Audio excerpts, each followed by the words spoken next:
네, 안녕하세요. 반갑습니다. 먼저 새해 복 많이 받으시고요. 트럼프 행정부 2기가 정확하게 열흘 후에 시작이 됩니다.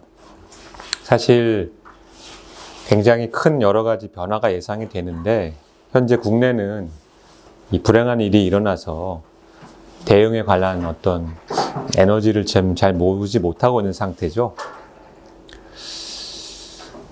그런 상황이지만은 이 우리나라가 대외 무역에 의존하는 정도가 크고 또 트럼프라는 그 정치인과 미국의 정권 교체는 굉장히 여러 가지 변화를 가져다 줄 것으로 예상이 됩니다.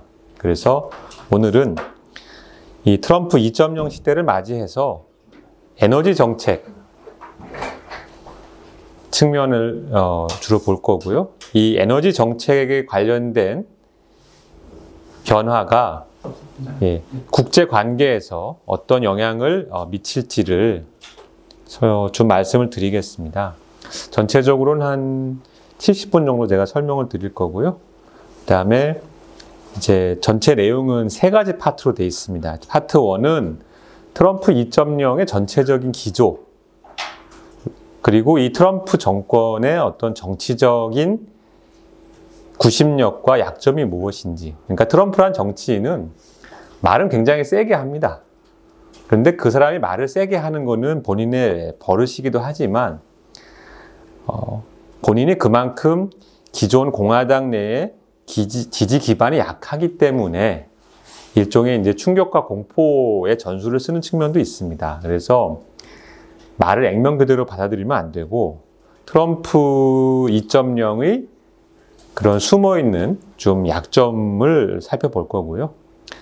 그 다음에 이 트럼프 행정부, 미래 행정부가 전개할 에너지 정책은 크게 보면 화석 연료 분야가 있고 재생에너지 분야가 있습니다. 그래서 화석 연료 분야에서 어떤 정책을 펼칠 건지, 재생에너지에서는 어떤 정책을 펼칠 건지를 말씀을 드리면서 이것이 국제적인 관계에서 국제 정치, 국제 경제에서 어떤 영향을 줄 것인지 쭉 알아보고 마무리하겠습니다.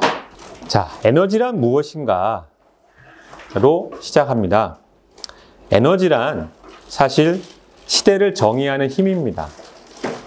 이게 무슨 뜻이냐면은 우리가 말하는 에너지라는 거는 현재 사회에서는 우리가 하루하루 살아가는 데 있어서 매우 필수적인 요소가 됐습니다. 공기, 물, 식량, 그 다음에 에너지라고 할 만큼 중요하고요. 이 에너지를 원활하게 확보하고 사람들이 감당할 만한 수준으로 공급을 할 수 있느냐 없느냐가 현재 많은 국가에서 정권을 유지할 수 있느냐 없느냐의 정도의 중요한 이슈로 작용하고 있습니다. 이 에너지에 대해서 우리가 살펴볼 때 핵심적인 내용을 세 가지를 먼저 보겠습니다. 첫 번째는 인류가 화석연료 사용을 탈피하자고 주장한 지가 한 20년 됐는데요. 현재 우리가 쓰는 에너지의 82%는 화석연료에서 옵니다. 석탄 27%, 석유 32%, 천연가스 23%. 그러니까 화석연료를 안정적으로 공급을 못하면 현대 문명은 유지를 못합니다. 그리고 우리나라에서는 에너지 하면은 뭐 원자력이 맞냐, 재생에너지가 맞냐 굉장히 시끄럽지만 숫자를 보면 전 세계 공급되는 에너지의 4%가 원자력이에요. 그리고 수력이 6%, 바이오매스, 태양광, 풍력 합쳐야 8%. 그러니까 원자력이 중요하냐, 재생에너지가 중요하냐라는 그 논쟁은 전체적인 맥락에서 보면 사실 아주 작은 부분이고요. 비교적 최근 데이터상 그렇단 말씀이신 거죠? 아주 최근 데이터입니다. 2023년 기준이니까 사실 이 변화는 이 연도를 보시면 65년도에 93%였고요. 지금 거의 60년이 지났지만 82% 떨어진 거예요. 그러니까 화석연료라는 거는 우리가 눈에 보이지 않아서 그렇지 여전히 우리의 안정적 문명을 유지하는 데서는 핵심입니다. 그리고 비중이 떨어졌다는 거지 실제 사용량은 계속 늘고 있어요. 계속. 그러니까 화석 연료 사용량이 지난 65년간 지속적으로 늘었는데 이것이 증가세가 멈추고 플랫한 상태를 유지하다가 떨어지는 시점이 언제 올 거냐? 많은 전문가들이 아무리 낙관적으로 봐도 그건 2030년 이후예요. 그러니까 우리가 예상할 수 있는 4년, 5년의 시기에서 에너지 문제의 여전히 핵심은 화석연료 가격, 화석연료 공급입니다. 그래서 이 화석연료라는 것을 포커스해서 시대별로 보면 이슈가 달라졌습니다. 70년대에는 오일 쇼크로 인한 공급 부족이 문제였고요.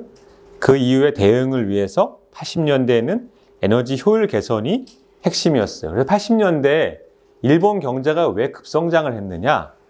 공교롭게도 전 세계에서 가장 에너지 효율이 높은 경제가 일본이었습니다. 1980년대. 그래서 일본이 급성장을 했고 그러다 90년대에 에너지 공급이 대폭 늘어날 수 있는 첫 번째 계기가 마련됩니다. 그것이 냉전 종식이었어요. 냉전이 종식되니까 그 전에 정정이 불안해서 에너지 개발에 들어올 수 없었던 나라들이 서구 자본과 기술이 가면서 개발이 시작됩니다. 그래서 아프리카와 남미가 대규모 에너지 화석연료 개발에 시작이 됐고요. 두 번째는 그 이후에 중국이 이제 부상을 하면서 에너지 사용량이 늘어나죠. 그래서 커브를 보시면 화석연료 사용 비율이 쭉쭉 떨어집니다. 에너지 효율 개선돼가지고. 그러다가 이 비율이 어느 정도 유지가 돼요. 그러다 2000년대부터 다시 화석연료 사용량이 늘어납니다. 그 이유는 중국의 부상 때문이었죠. 그러다가 2010년대에 아주 중요한 일이 발생하는데 그것이 셰일 혁명입니다. 셰일 혁명이 어떤 의미인지는 뒤에 더 설명드릴 거고요. 그럼 2020년대 지금은 에너지 산업에서 정책에서 뭐가 핵심이냐? 첫 번째는 재생에너지의 붐, 두 번째는 다극화 시대, 세 번째는 기후위기입니다. 이게 세계가 어떻게 영향을 주냐면 뒤부터 말씀을 드리면 기후위기로 인해서 예상하지 못했던 여러 가지 극단적인 현상이 계속 발생하고 있습니다. 지금 LA에 불이 엄청나게 크게 났죠. 근데 지금 사실 미국 서부 해안은 우기예요. 건기가 아닙니다. 근데 비가 전혀 안 오고 바람이 엄청나게 강하게 부는 거예요. 이런 일이 없었어요. 그래서 불이 발생을 했고 LA 같은 대도시에서 소방관 1,500명이 동원됐으나 불을 못 끄고 있습니다.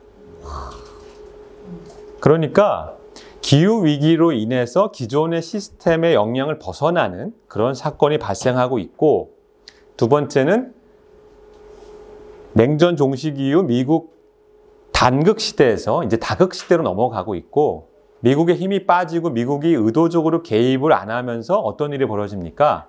중동에서 계속 전쟁이 일어나고 있죠. 전쟁이 전에는 뭐 미국이 개입하고 미국이 뭐 해라 마라 할 텐데 이제는 개입을 안 합니다. 이스라엘이 가서 뭐 폭격을 하든 두들겨 패든 가만히 있죠. 그리고 각 나라는 이제 뭘 인식하냐면 화석연료에 더 이상 의존을 하면 국가 경제의 어떤 안정성을 담보하기 어렵다는 걸 느끼기 시작합니다. 왜냐하면 화석연료가 자기 나라에 나는 나라는 별로 없어요. 다 수입을 하는데 이 수입하는 국제 경제를 지탱하는 메커니즘을 잘 보니 이것은 국제 경제, 국제 정치는 무법천지입니다. 간단하게 얘기하면. 왜냐하면 국제 정치라는 거에서는 법이 없어요.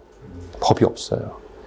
우리 자국 내에는 헌법이 있고 법에 의해서 통치가 되지만 국제 정치는 법이 없기 때문에 궁극적으로는 힘이 센 나라가 결정을 하고 행동을 취하면 힘이 없으면 막을 수가 없는데 지금까지는 화석연료를 생산해서 공급하는 그 시스템이 단극 체제에서 안정적으로 운영이 됐습니다. 그 시스템을 지탱하는 미국이라는 나라가 그것을 받쳐줬는데 점점점 미국이 그 역할을 부담스러워하면서 이제는 화석연료를 알아서 구하든지 화석연료를 탈피하든지의 중요한 과제를 안게 된 겁니다.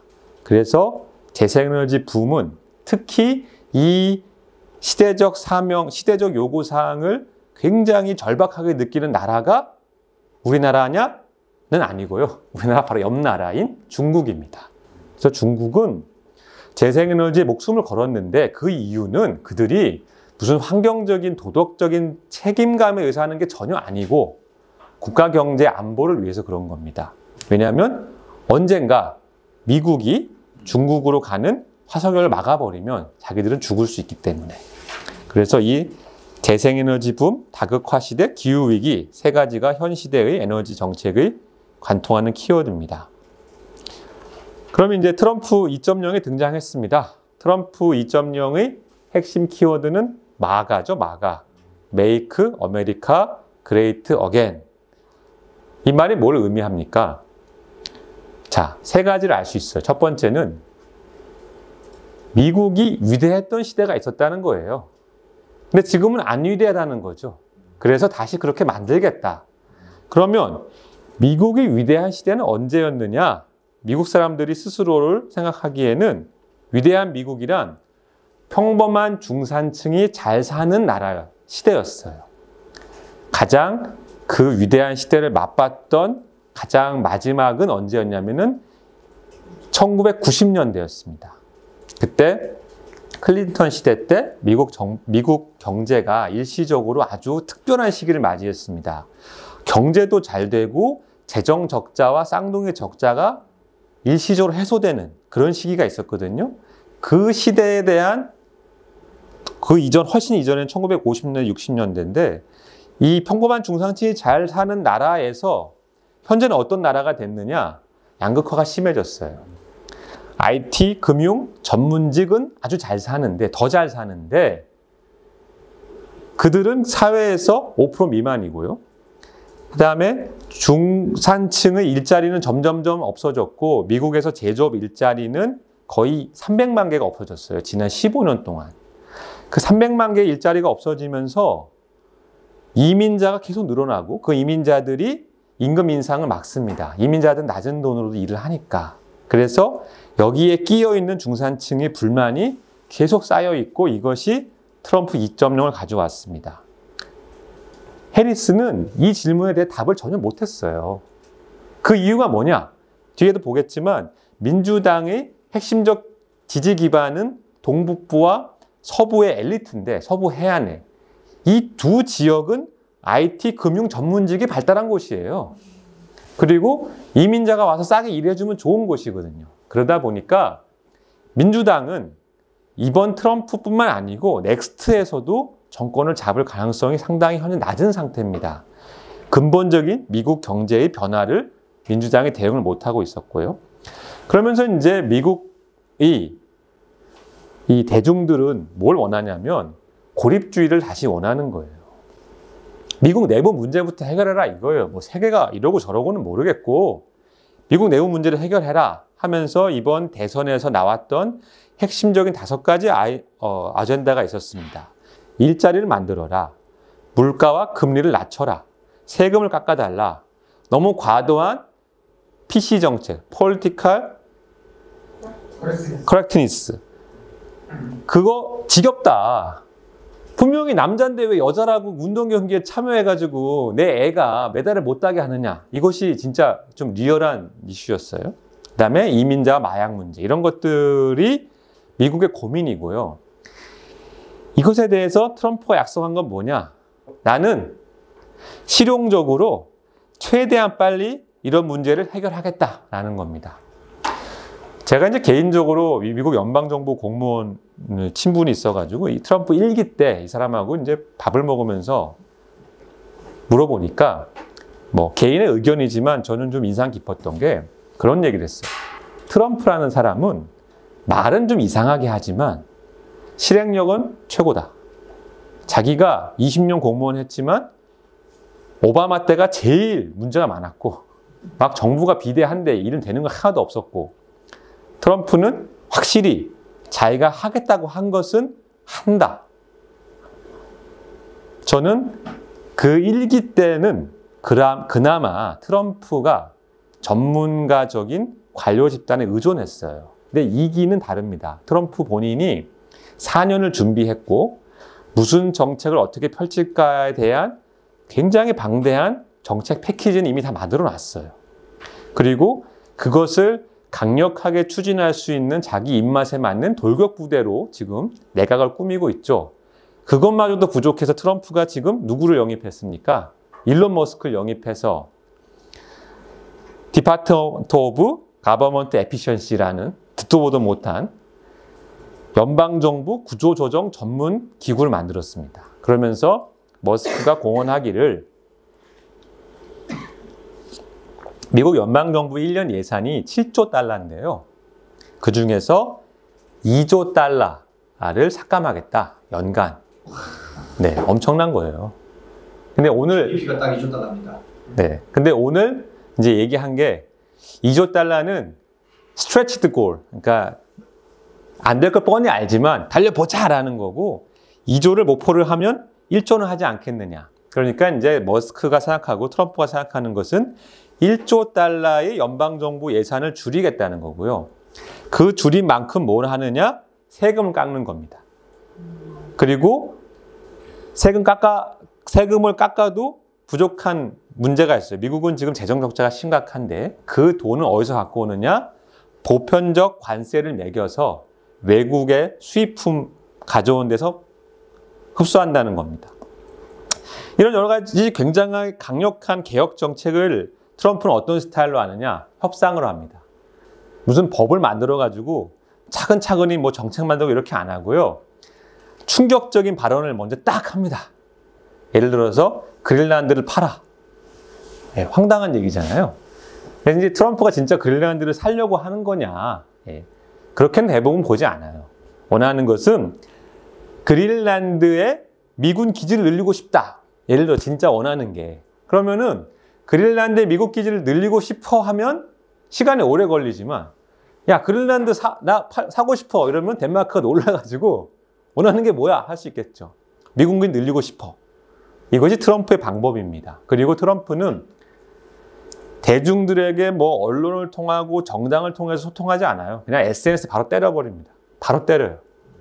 이번 LA 화재도 뭐라고 합니까? 민주당 주지사, 민주당 정치가 엄청 비난하죠. SNS로.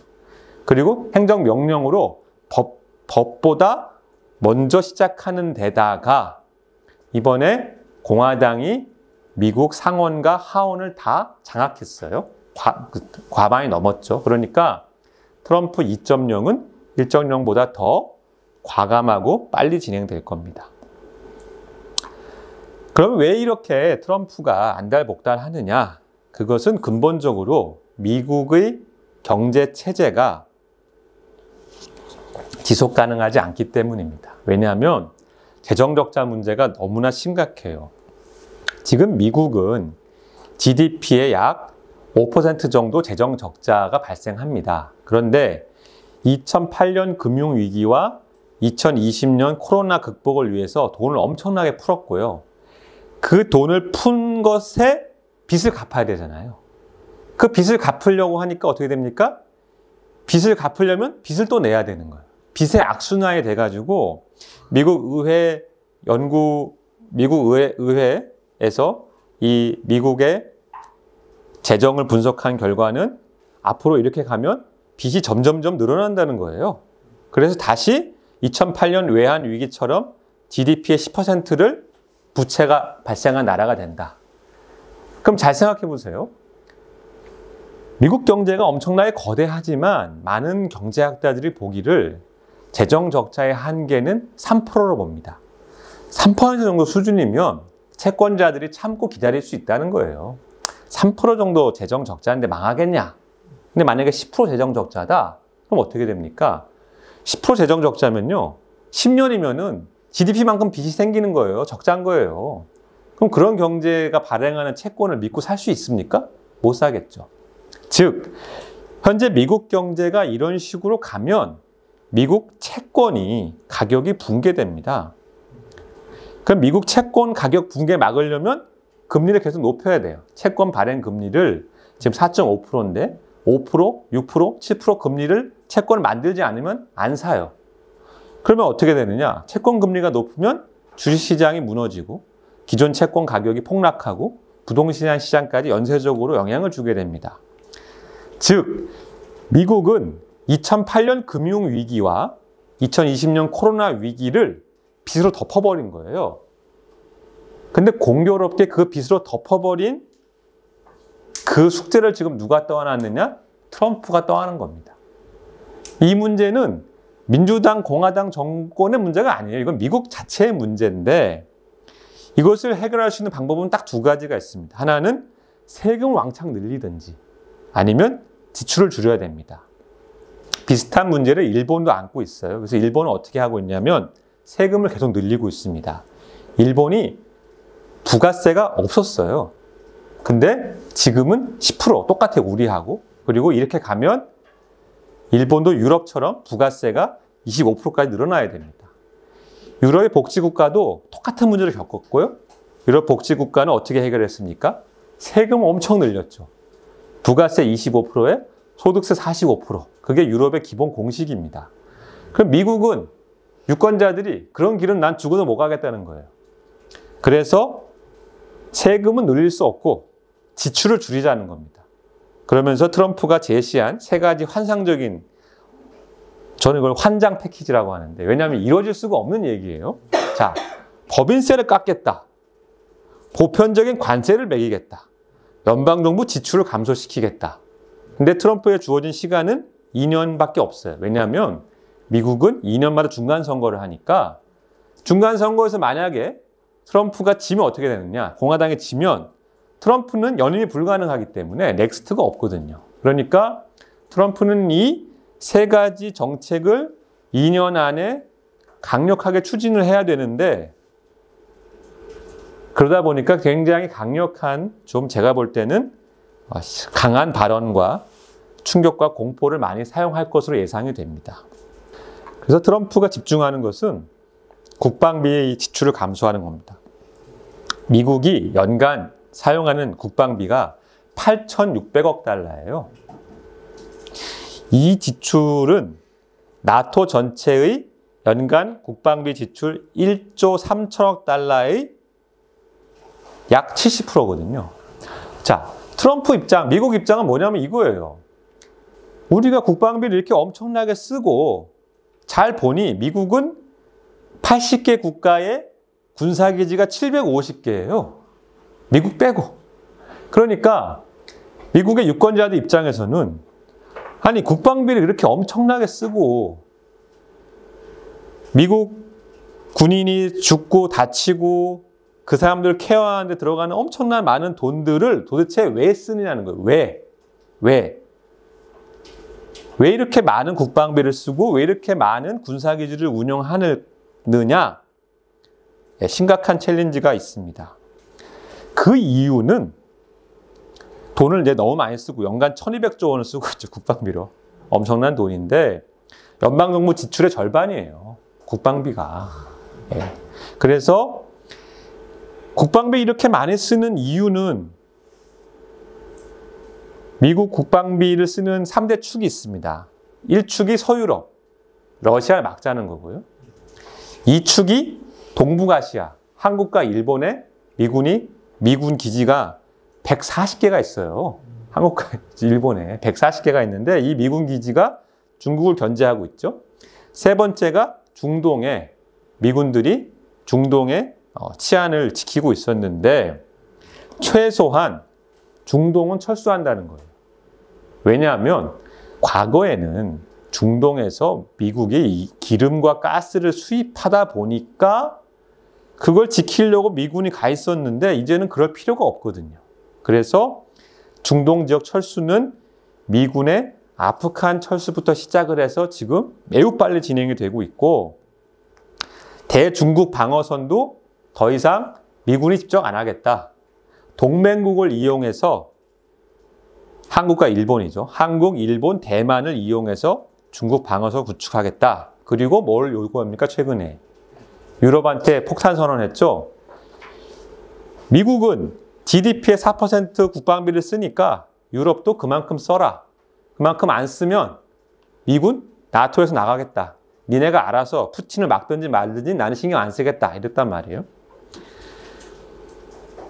두 번째는 저는 더 나아가서 현재 이러한 과도한 국방비 지출 체계는 지속 가능하지 않습니다. 그러다 보니 트럼프 행정부는 양자 간 협상을 통해서 다극화 체제를 더 가속화시킬 겁니다. 무슨 말이냐? 푸틴하고 야, 러우 전쟁 이렇게 끝내고 너 좀 네 원하는 거 하고 하자. 시진핑하고 합의해가지고 우리 이렇게 하자. 이런 식으로 얼마든지 할 수 있죠. 북한하고도 하려고 했었고요. 그 다음에 이제 머스크가 이야기하는 것이 뭐냐면 현재 미군의 주요 무기인 뭐 값비싼 전투기, 폭격기, 탱크 이런 거 의미 없다. 미래 전쟁은 로봇, 드론, 사이버 전쟁이다. 그렇게 해서 이제 대대적인 국방비 감축을 추진하고 있습니다. 그러면 여기서 미군이 이렇게 전 세계 지도에 빨간 점이 안 뿌려진 데가 없는데 이 많은 미군의 세계 경찰 역할이 빠지면 어떻게 될 거냐 이거예요. 빠지면. 미군은 빠지려고 하는데 빠지면 각 국가가 알아서 힘의 공백을 메우든지 그 나라가 그것을 못 메우게 되면 상당한 분쟁과 갈등이 발생할 수 있습니다. 현재 그런 일이 가자 지구에 일어나고 있는 거죠. 그러니까 저는 가까운 미래에 가자 지구 같은 일이 여러 군데서 발생할 거라 봅니다. 그러니까 어떤 의미에서는 점차 자주국방의 어떤 요구가 늘어난다고 보여집니다. 여기까지 이제 트럼프 행정부의 어떤 큰 그림과 그들이 집중하는 것을 봤고요. 그러면 이제 트럼프 정부의 약점은 뭐냐를 보겠습니다. 약점이라고도 볼 수도 있고 속내라고 볼 수도 있는데 결국은 이제 정권 재창출을 목표로 합니다. 정권 시작도 안 했지만 어차피 정권 재창출할 걸 목표로 할 건데 미국 선거라는 건 재밌어가지고 양대 정당의 지지 기반과 세가 거의 비슷하고요. 스윙 스테이트, 7개의 스윙 스테이트에서 공화당과 민주당 중에 누가 이기냐에 따라서 정권이 바뀝니다. 그런데 이 스윙 스테이트는 크게 보면 제가 여기 그림에 하얀색으로 표시한 주들인데요. 이 주들을 제외한 데는 사실 별로 상관이 없어요. 무슨 말이냐면 트럼프 정부는 캘리포니아에 별 신경 쓰지 않습니다. 자기가 무슨 짓을 해도 캘리포니아에서 자기가 표를 딸 가능성 없어요. 트럼프는 뉴욕에 별로 관심이 없어요. 자기가 무슨 짓을 해도 뉴욕에서 자기가 과반의 지지를 못 얻거든요. 그러니까 이러한 앞의 정책들은 이 스윙 스테이트의 표심에 집중할 건데 이 스윙 스테이트들은 러스트 벨트냐 선 벨트냐에 따라 달라진다라는 겁니다. 러스트 벨트가 뭐냐면 이 위스콘신, 미시간 같은 펜실베니아 이 세 곳은 과거에 제조업이 발달했었어요. 근데 지금은 제조업이 쇠락했습니다. 그러다 보니까 쇠락하고 낙후된 이 지역의 일자리 창출과 개발이 중요하고 이 지역은 자동차 공업과 천연가스 산업이 중요하거든요. 자동차 공업의 과거 영광의 시절이 사라지고 현재는 미국의 어떤 제조업 투자는 보면 다 남쪽에 집중되고 있습니다. 그래서 이 남부에 햇빛이 강하다 그래서 선벨트라고도 하고 그 보수 기독교가 강하다 그래서 바이블 벨트라고도 하는데 이 선벨트, 바이블 벨트 지역에 개발과 투자가 집중되고 있습니다. 이쪽 지역의 주요 이슈는 불법 이민자를 추방해달라. 그 다음에 에너지 비용을 통제하고 아껴달라. 그 다음에 이제 보수적인 지역이니까 PC 이슈가 있는데 여기서 갑자기 에너지 비용 얘기가 왜 나오느냐. 이 밑에 지역은 물가가 쌉니다. 그러니까 물가가 싸고 그런 장점으로 기업과 사람들이 계속 내려오고 도시가 개발되는 동네인데 그런 동네에서 에너지 비용이 높아지면 상대적으로 민감하게 여겨지거든요. 그래서 전체적으로 보면 트럼프 행정부의 정책은 결국 이 스윙 스테이트 7개에서 공화당의 지지 기반을 강화하는 쪽으로 집중됩니다. 그러면 이제 에너지 정책 측면을 좀 살펴보겠습니다. 앞에 말한 내용을 잠깐 정리하면 트럼프 2.0 시대에서 트럼프는 세금을 깎고 지출을 줄여서 재정 적자 문제를 해결하려고 한다. 그리고 그 수단 중에 하나로 국방비를 감축하면서 국제 경제에 대한, 국제 정치에 대한 간섭을 줄일 것이다 말씀드렸어요. 그럼 여기서 미국은 기름 수입 안 할 거냐? 중동 정세가 불안해져가지고 중동에서 기름이 제대로 안 나오면 어떻게 될 거냐? 미국은 아무 문제가 없습니다. 그것이 미국이 이렇게 과감하게 중동에서 발을 빼면서 국제적으로 팽창주의와 관여주의에서 고립주의로 회귀할 수 있는 근본적인 이유인데요. 미국은 2000년대 중반 가장 심각한 에너지 위기를 최근에 경험했어요. 최근래. 이때는 미국의 이 그래프가 석유 생산량, 전 세계 국가별 석유 생산량의 비중인데 1990년대 초반에는 12%였던 게 계속 떨어집니다. 그래가지고 2000년 중반에 가면은 7%까지 떨어져요. 석유 생산량의 비중이. 그래서 그때 어떤 일이 있었냐면은 여러분이 기억하실지 모르겠는데 2008년 3월에 배럴당 유가가 140불까지 올라갔었어요. 그러면서 뭐 피크 오일이다. 기름이 없어서 큰일 났다. 근데 역설적으로 그 이후 그때를 기준으로 해서 기름은 부족한 적이 한 번도 없습니다. 왜 그랬느냐? 미국에서 갑자기 기름이 펑펑 나와가지고 미국의 석유 생산량 비중이 쫙 높아져서 지금은 미국이 세계 1위의 산유국이 됐어요. 그러니까 미국 안에서 나오는 석유로도 전혀 문제가 없습니다.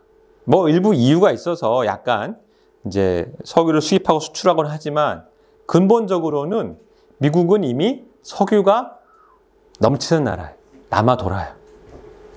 그러다 보니 과거에 이 줄어드는 미국 내 석유를 충당하기 위해서 사우디에서도 갖고 오고 남미에서도 갖고 오고 아프리카에서도 갖고 오기 위해서 군사 개입을 하고 어떤 여러 가지 이면의 활동을 했던 것들은 이제는 할 필요가 없는 거예요. 이것이 근본적으로 미국의 대외 정책이 바뀔 수 있는 이유입니다. 그런데 이제 트럼프는 드릴 베이비 드릴 해서 계속 시출을 해서 기름을 더 캐자, 가스를 더 캐자 하죠. 이것은 립 서비스입니다. 왜냐하면 석유 기업들은 이미 미국의 석유 기업들은 가격을 올리는 게 더 중요하지 양은 중요하지 않다는 거예요. 그래서 트럼프의 이러한 석유와 가스 생산량 증대의 어떤 정책은 수사적인 것에 가깝다.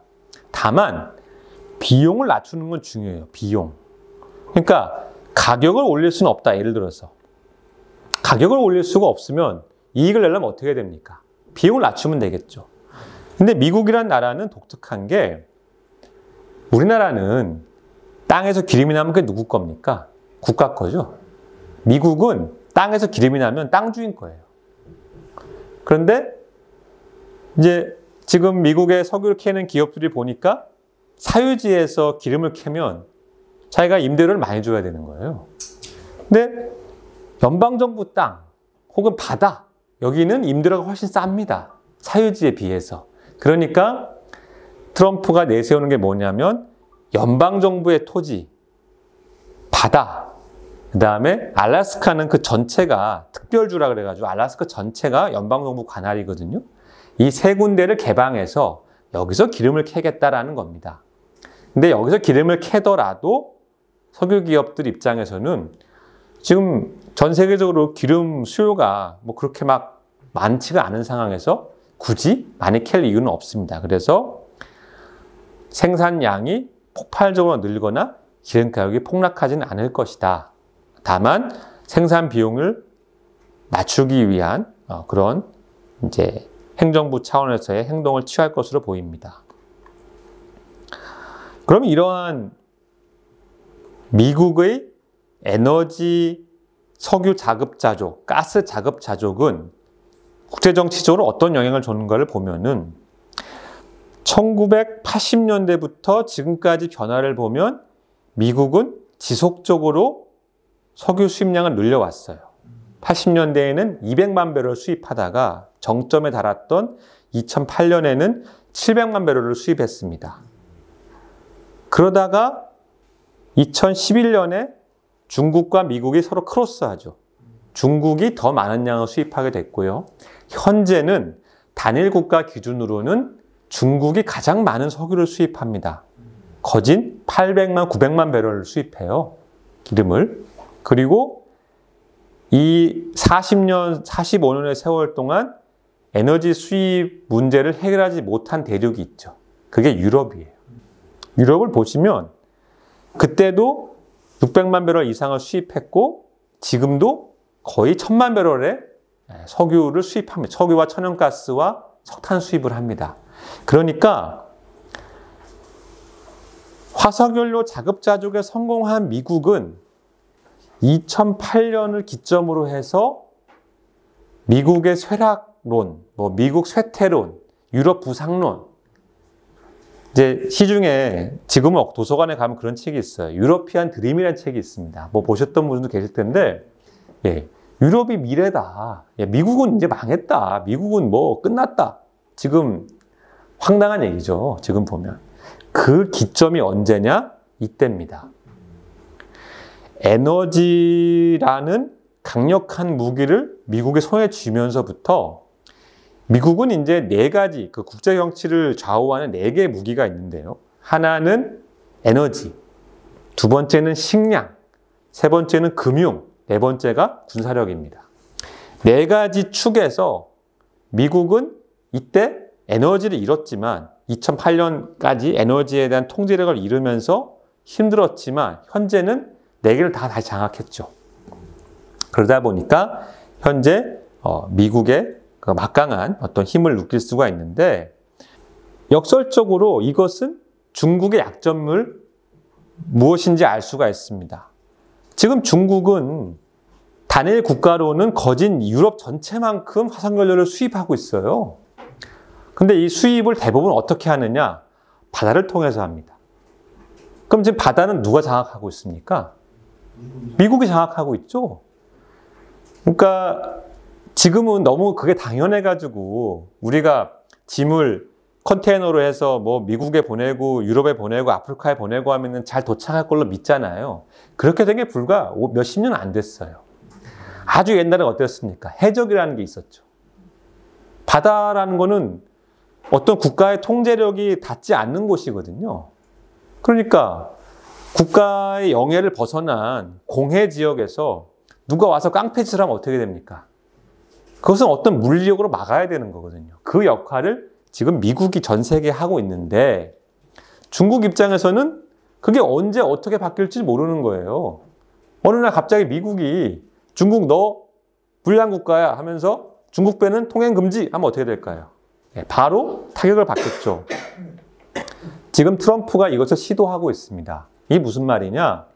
트럼프가 지금 파나마 운하에 대해서 다시 미국이 가져가야겠다 그러고 있죠. 뒤에 나오겠지만 그 이유는 현재 파나마 운하의 정체가 너무 심합니다. 그러니까 파나마 운하는 요만한데 여기 지나가겠다는 배는 이만큼 있는 거예요.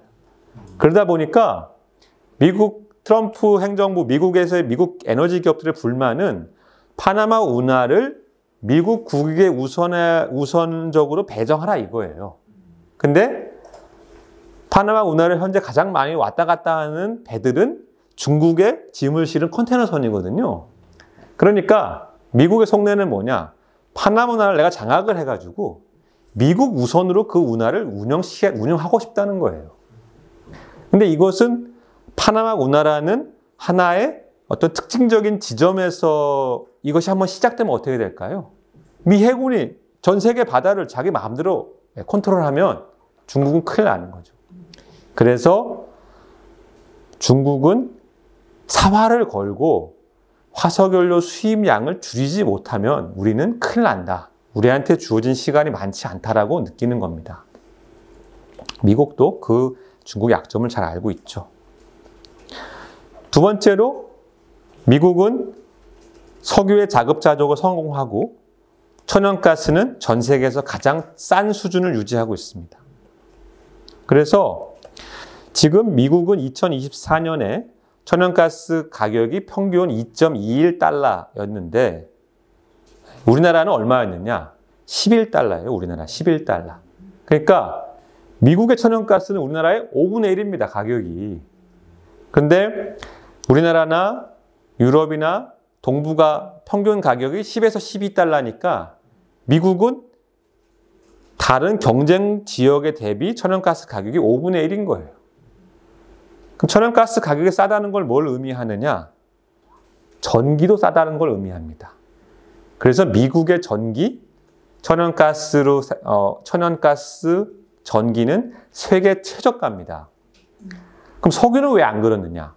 석유는 글로벌하게 거래가 되고 있고요. 만약에 미국의 석유가 30불이고 유럽 석유가 50불이면 어떻게 될까요? 다 미국으로 유럽 수출하겠죠. 그래서 석유 가격은 약간의 차이는 있지만 전 세계 가격이 비슷한데 천연가스는 그렇게 글로벌 유통이 어렵죠.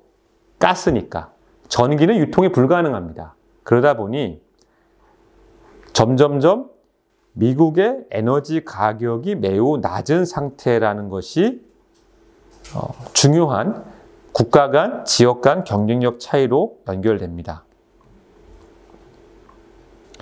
그래서 이 에너지 독립을 기반으로 미국은 산업 경쟁력을 강화하고 있습니다. EU하고 미국의 어떤 전기요금 차이는 점점 벌어지고 있어요. 2000년대만 해도 유럽이 한 10센트 했거든요. 근데 지금 유럽의 산업용 전기요금은 17센트 수준이고요. 미국은 과거에 6센트, 지금은 6센트, 거의 변화가 없어요. 20년간 전기요금 변화가 없다.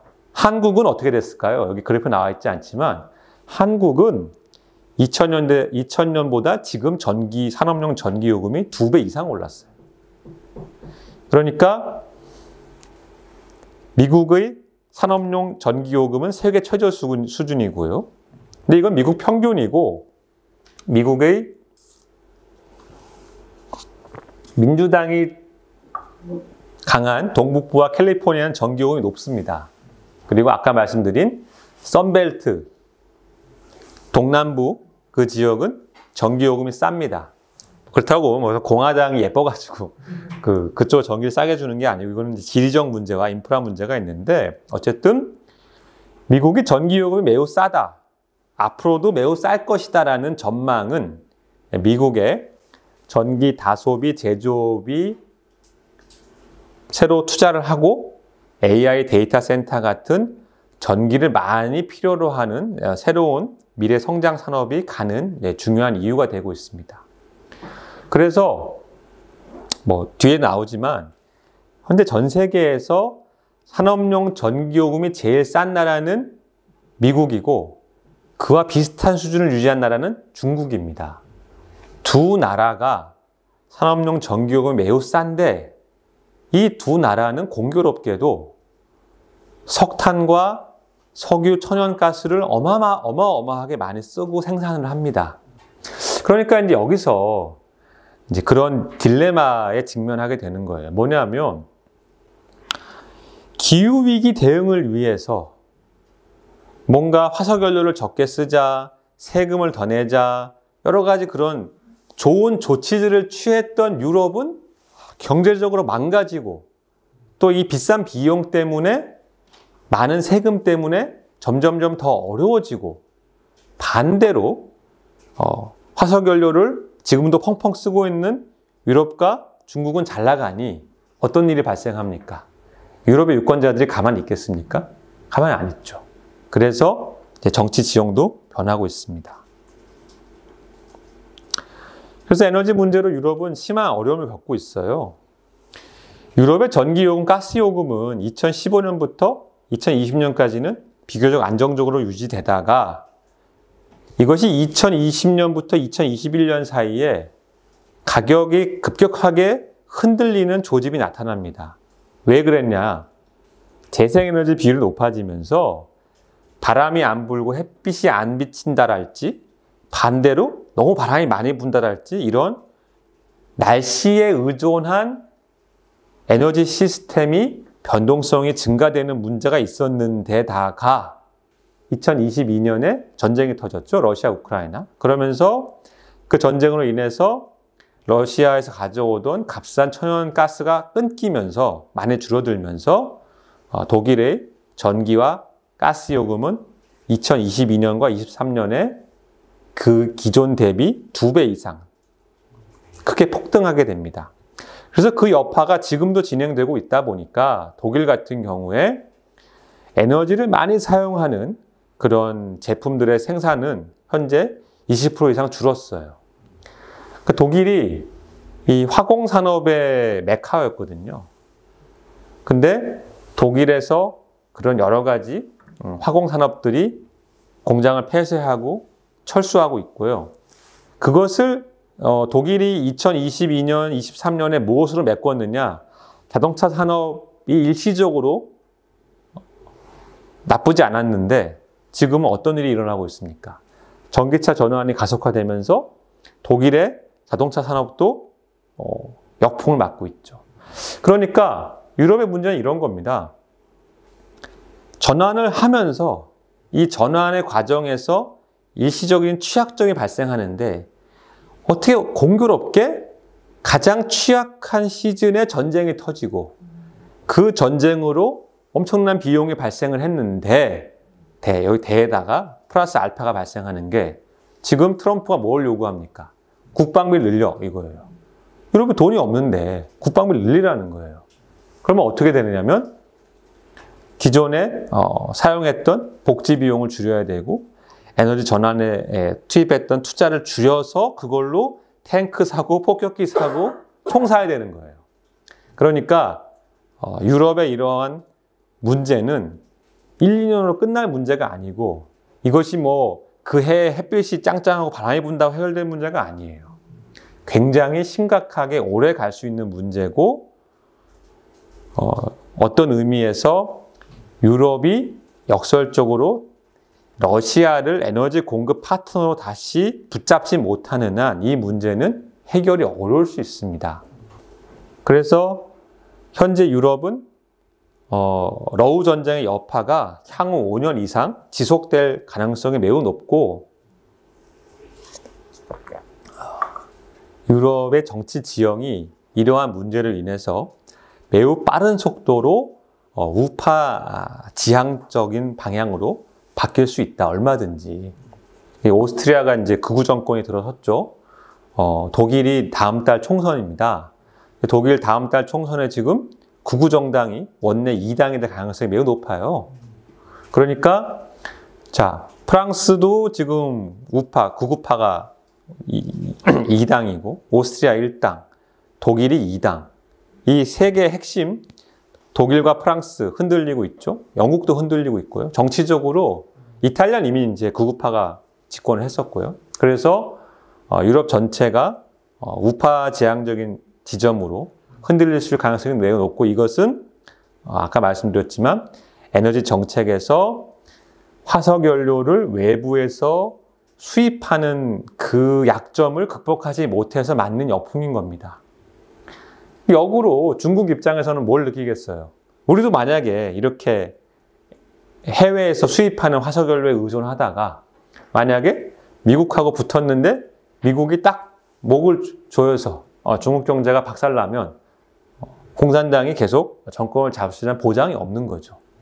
그래서 중국은 매우 빠른 속도로 최선을 다해서 탈화석연료에 노력을 하고 있습니다.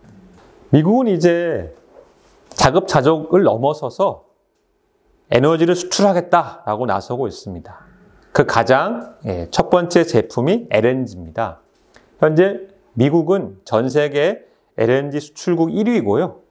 현재 한 9천만 톤 수출을 하는데 2030년이 되면 그 양이 2배 이상 늘어날 것이 확실합니다.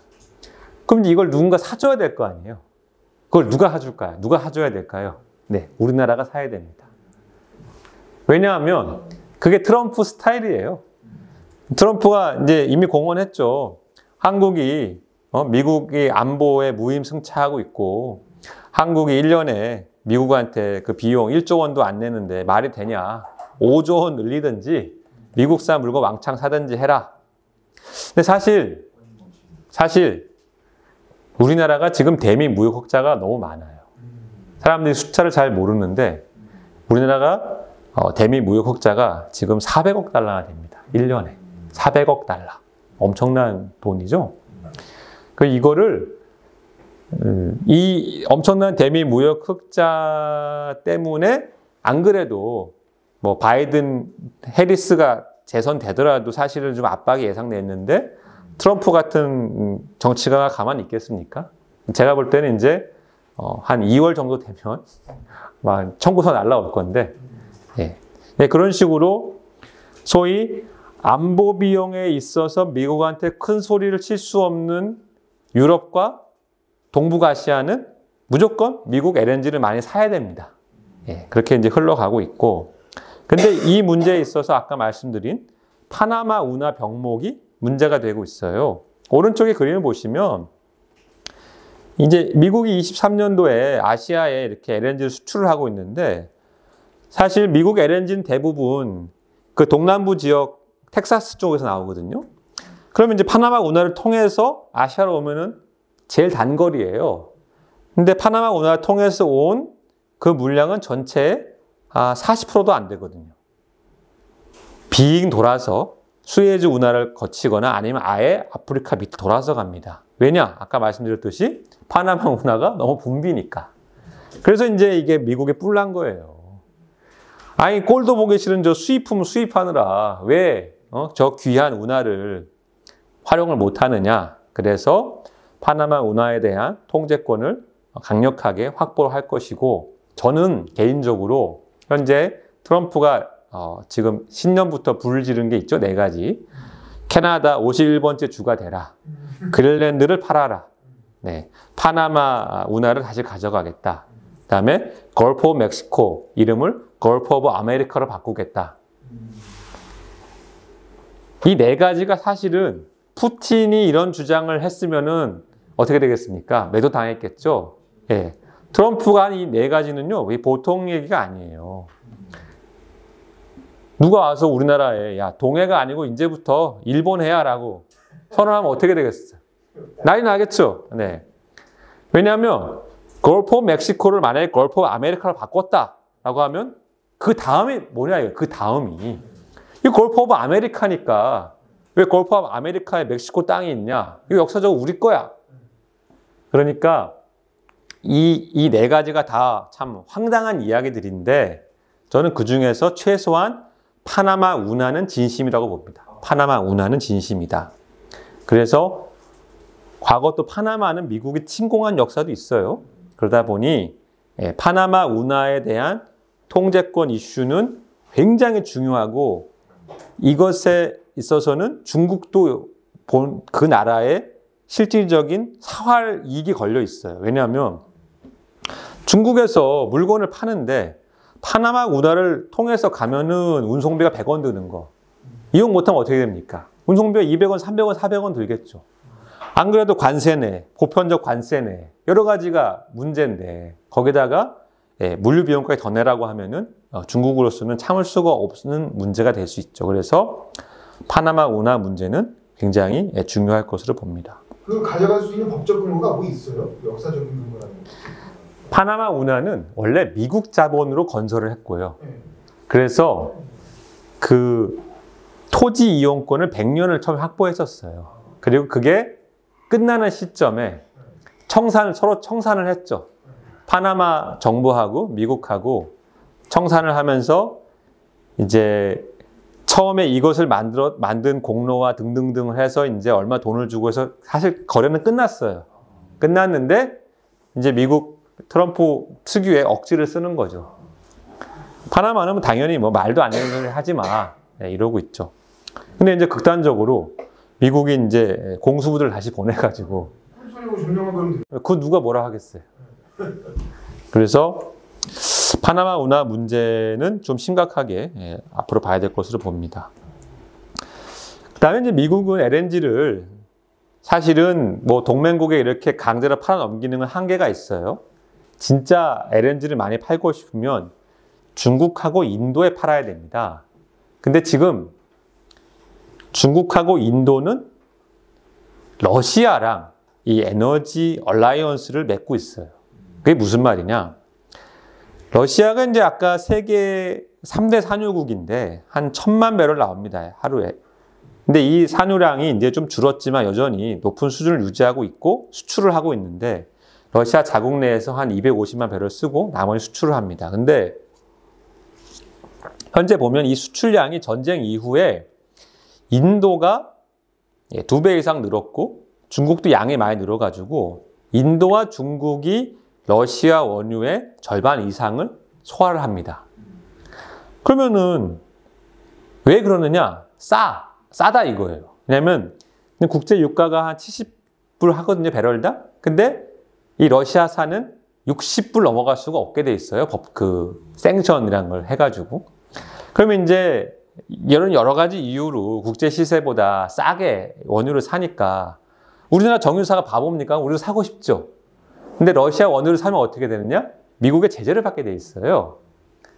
이건 뭘 말하냐면 인도와 중국은 미국이 어느 정도는 이미 통제를 할 수 없는 상태가 된 겁니다.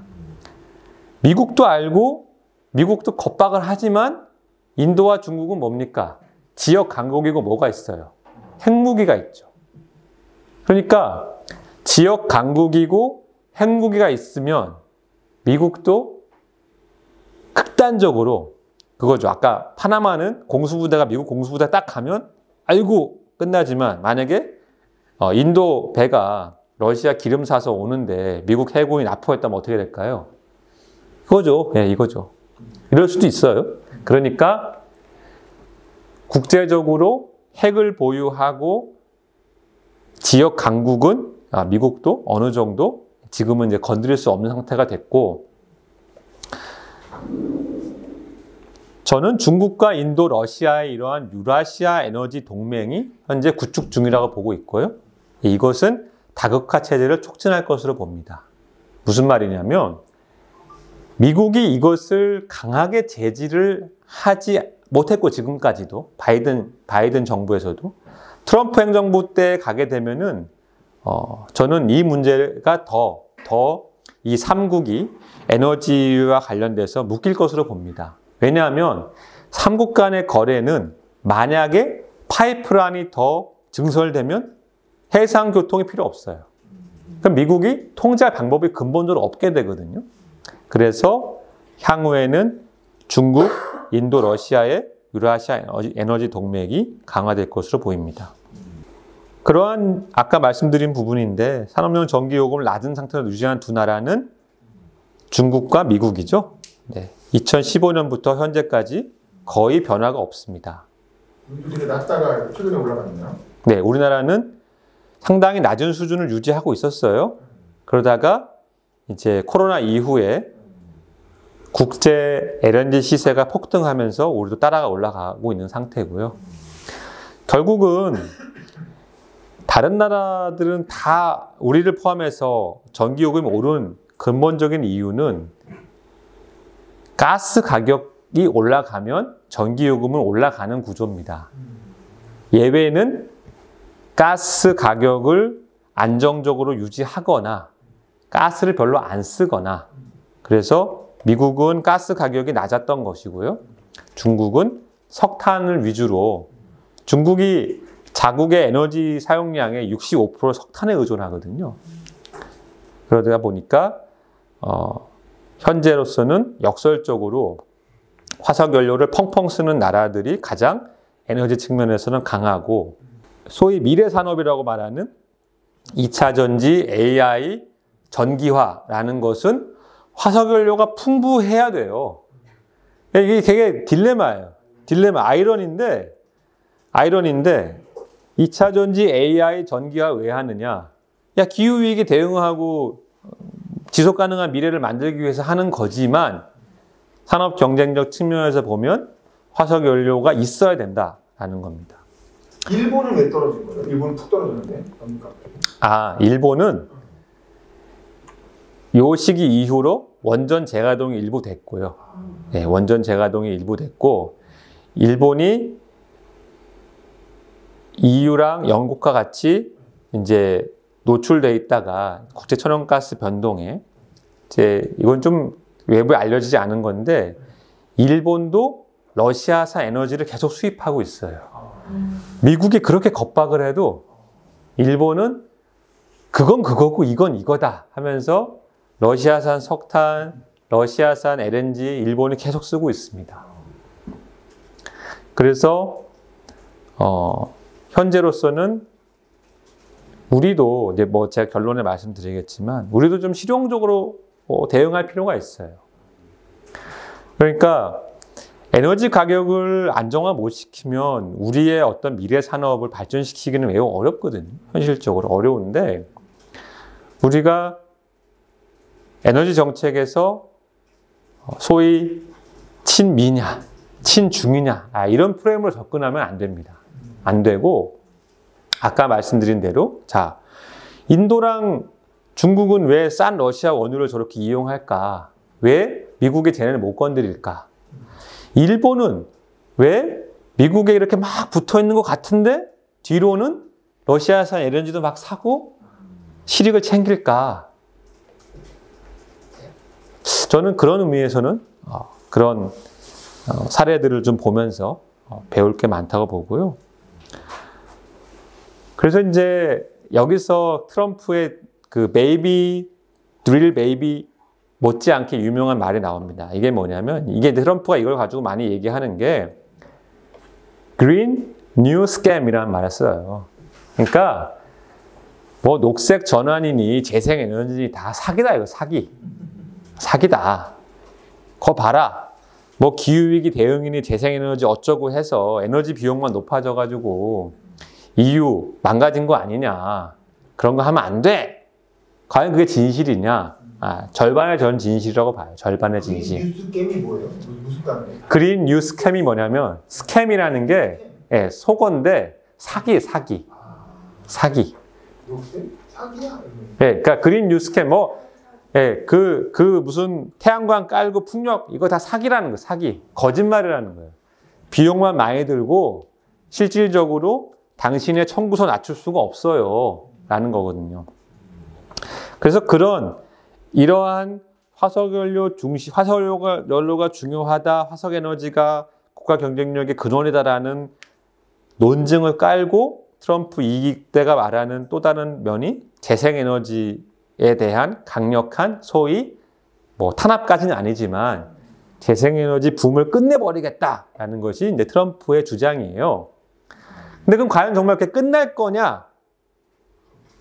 아니라고 봅니다. 저는. 왜 아니냐? 첫 번째는 트럼프가 비록 공화당이 레드 수입이라는 걸 했어요. 상원도 차지하고 하원도 차지했지만 잘 보면 한석이에요. 한석. 네. 상원도 한석, 하원도 한석, 과반에서 더 갖고 있는 거거든요. 이건 무슨 말이냐면 반란표가 딱 2표만 나면 어떻게 됩니까? 법안이 통과가 안 되는 거예요. 그러니까 트럼프가 만약에 재생에너지 끝내겠다, 뭐 재생에너지 사기야, 재생에너지 지원 안 하겠어라고 해서, 근데 이건 지금 미국에서 법으로 하고 있는 거거든요. IRA라는 법으로 하는 건데, 법으로 하는 걸 막으려면 어떻게 됩니까? 법을 바꿔야겠죠. 아니면 새로운 법을 만들어야 되는데, 그 새로운 법에 대해서 딱 2표만 반란이라면 어떻게 됩니까? 안 되는 거예요. 그런데 현재 보면 IRA의 핵심은 세금을 깎아주는 겁니다. 이거 하면은 세금 깎아줄게. 그럼 그 이거가 뭐냐? 재생에너지 발전소 지어라, 전기차 사라, 탄소 포집과 매립해라, 원자력 해라, 수소해라. 그리고 이거를 미국에서 만들어라. 이러면은 세금을 깎아준다는 거예요. 그 원리는 간단한 겁니다. 그런데 이제 아까 말씀드린 대로 트럼프는 이거 다 헛소리야. 트럼프는 일단 기후위기 자체를 부정하는 사람이에요. 기후위기를 부정하고 파리박 탈퇴하고 전기차 보조금 삭감하자라는 건데, 전기차 보조금은 뭐 가능성은 좀 있다고 봐요. 왜냐하면 아까 러스트벨트 지역에 그 노조부터 해서 미국이 전기차가 지금 준비가 안 돼 있기 때문에 전기차에 막대한 보조금을 막 줘버리면 결국 전기차를 수입하게 되고, 그럼 외국만 좋은 일 시키는 거다라고 해서 전기차 보조금에 대해서는 공화당의 반란표가 날 가능성이 낮지만 나머지는 반란표가 가능성이 매우 높습니다. 그 이유가 뭐냐? 공화당 우세 지역이 재생에너지 발전에 유리한 지역이에요. 미국에서. 사막도 있고. 그렇죠. 네. 미국에서 재생에너지 투자와 경쟁력이 가장 높은 지역이 이 미국의 중부 지역이거든요. 텍사스를 포함해서. 근데 여기는 골수 공화당 지역이에요. 그래서 이미 공화당 하원의원 24명이 공식적으로 서한을 발표했어요. IRA의 텍스 크레딧 유지해라. 왜? 아니 그 돈이 우리 지역에 막 들어와서 일자리를 만들고 지역이 좋아지는데 왜 그걸 깎냐 이거예요. 그건 나 재생에너지 정책 이념 이런 거 모르겠고 우리 지역에 도움이 되니까. 그래서 공교롭게도 공화당 우세 지역 이꼴 재생에너지 발전에 유리하고 이미 많은 투자가 진행되고 있어요. 그러니까 IRA 법을 뒤집는 새로운 법 만든다? 쉽지 않습니다. 그래서 지금 트럼프가 막을 수 있는 것은 미국의 이 해상풍력 개발, 이것은 막을 수 있어요. 왜냐하면 바다는 연방정부 거니까 그거는 법이 아니고 연방정부 행정명령으로 막을 수 있는데 그것을 제외하고는 막기가 힘들다. 하지만 그럼 진짜로 예를 들어서 재생에너지가 정부가 하라 그러면 막 되고 하지마 하면 안 되는 거냐 미국에서. 미국도 그런 상황은 아니에요. 오히려 이미 이 재생에너지 하기 좋은 미국의 텍사스나 이 중부 지역은 개발 다 하고 싶고 준비돼 있고 허가 받았는데 전력망에 물리지 못해서 대기하는 게 1000기가와트 이상이에요. 그러니까 역설적으로 정부 정책이 이러고 저러고가 큰 상관없어요. 너무 나도 하고 싶은데 전력 개통이 없어서 못하고 있는 상황이고요. 이 문제는 2년 정도가 아니고요. 한 10년 더 걸릴 거예요. 풀리는데. 그래서 공전망을 더 깔아야 된다. 네.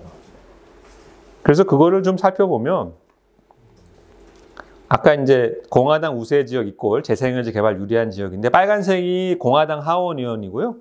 파란색이 민주당 하원의원이 된 지역인데 미국은 되게 명확해요. 동북부, 서부 민주당이고요. 대도시권 민주당이에요. 그 외에 다 공화당이에요. 너무 간단한데 아까 말씀드렸듯이 이 중부 지역, 여기가 미국 재생에너지 핵심이에요. 여기가 가장 저렴하고 풍부하게 태양광과 풍력을 개발해서 양쪽에 공급할 수 있거든요. 근데 미국의 전력망은 지금 현재 그렇게 안 돼 있어요.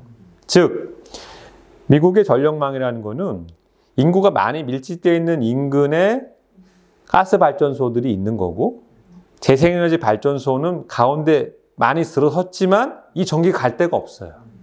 그러니까 더 이 전기를 개발해서 보내려면 미국 전체를 다 연결하는 초광대역 전력망을 만들어야 되는데 그게 쉽지가 않다라는 거예요. 미국 역사상 이런 엄청난 규모의 인프라 개발은 2차 세계대전이 끝나고 나서 미국 전역에 고속도로를 깔면서 했었어요.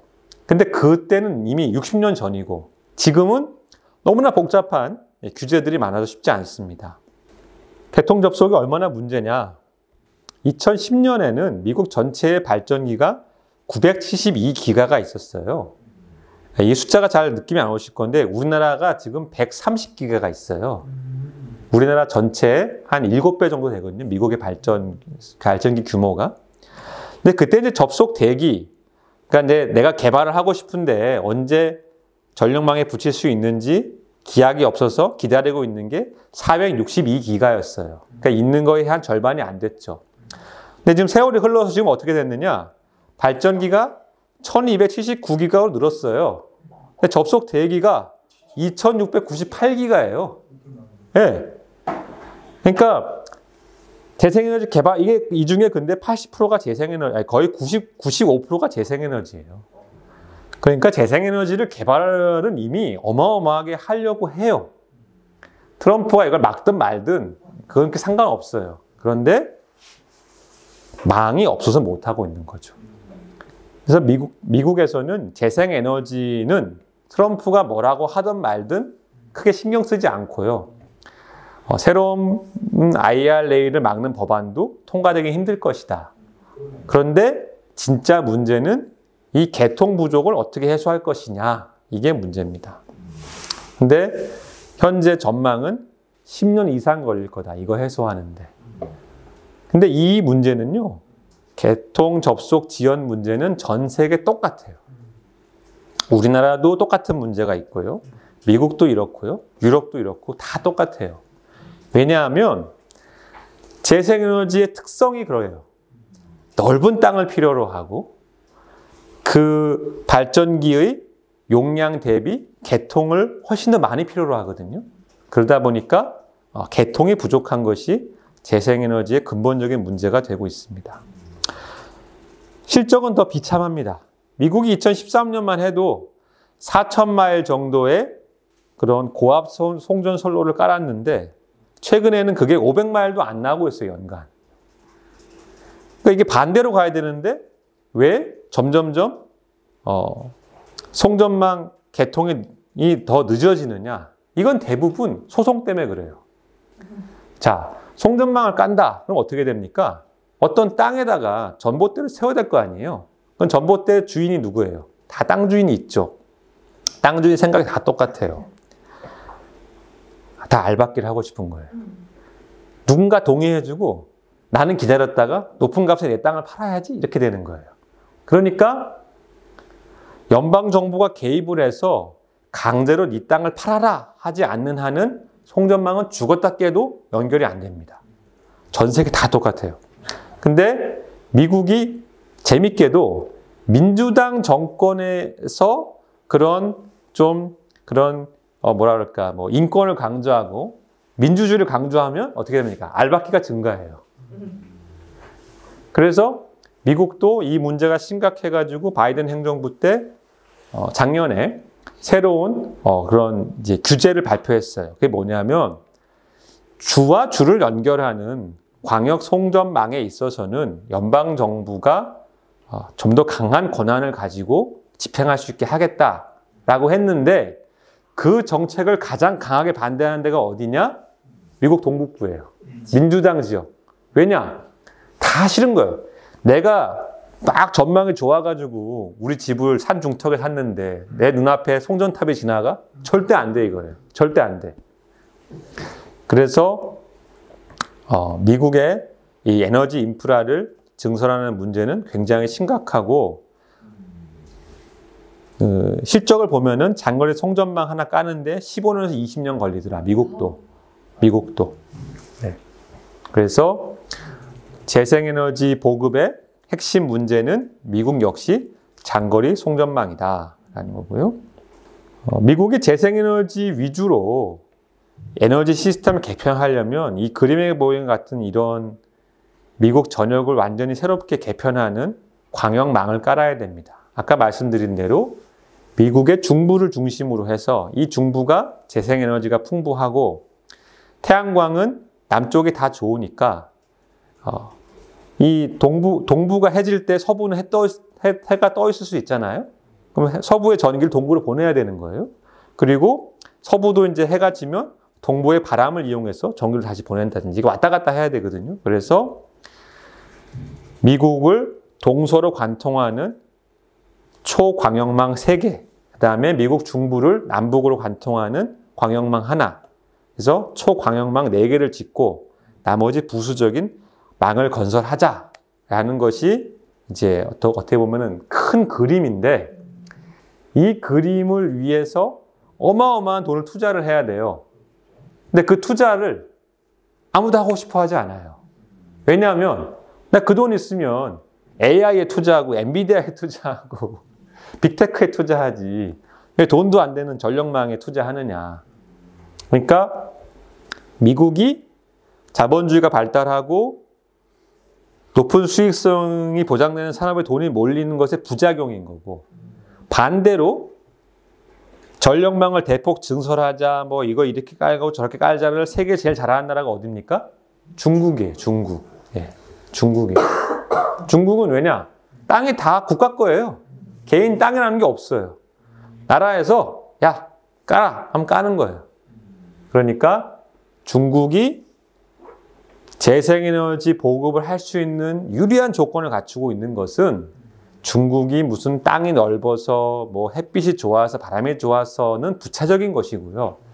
전력망을 빨리 깔기에 가장 유리한 나라예요, 중국이. 예, 중국이. 그래서 빨리 가는 겁니다. 그러니까 우리나라도 이 망 문제가 해결이 안 되면은 재생에너지 위주의 전환은 쉽지 않다라는 거고요.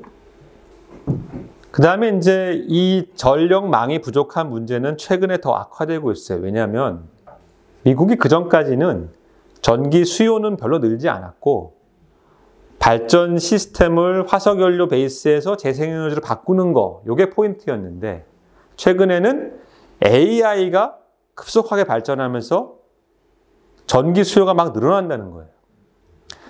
이제 미국의 어떤 그 전력망 중에 동부 지역에 PJM이라는 게 있는데, 여기가 2021년에 전망하기로는 앞으로 뭐 한 15년 지나면 전기 별로 안 늘어 이랬어요. 근데 보시면 점점점 해가 바뀔수록 전망이 달라져요. 그러더니 최근의 전망은 아니야, 야 전기 엄청나게 많이 쓸 것 같아. 바뀐 거예요. 그 대부분이 다 데이터 센터예요. AI 데이터 센터 때문에 전기 엄청 써야겠네로 바뀌었어요. 근데 아니 있는 사업을 위한, 기존 사업을 위한 전력망도 안 깔리는데 이 AI를 위한 전기가 깔리겠습니까? 공급되겠습니까? 어렵죠. 그래서 미국에서 최근에 화두는 재생에너지 발전소 건설 뭐 이런 게 아니에요. AI를 위한 전력 공급을 도대체 어떻게 할 거냐 이거예요. 이미 AI 분야 인프라에 지금 1,500억 달러가 투자가 됐어요. 2년 사이에. 그리고 앞으로 어마어마한 투자가 계속 지금 진행이 되고 있거든요. 얘기가 되고 있고. 왜냐면은 우리가 피부로 느끼시는 분도 있겠지만, 저만 해도 이런 자료를 준비하고 이렇게 스터디를 하는 데 있어서 이제 AI가 없으면 생산성이 떨어져요. 네. 이미 AI가 편리하게 생산성 향상을 시키고 있는데, 그 근원에는 엄청나게 많은 전력 사용량이 필요한 거죠. 그래서 미국은 기존 원전을 활용한다든지 천연가스 발전소를 신설한다든지 해서 이러한 AI를 위한 전력을 공급하는 쪽에 초점을 맞출 것입니다.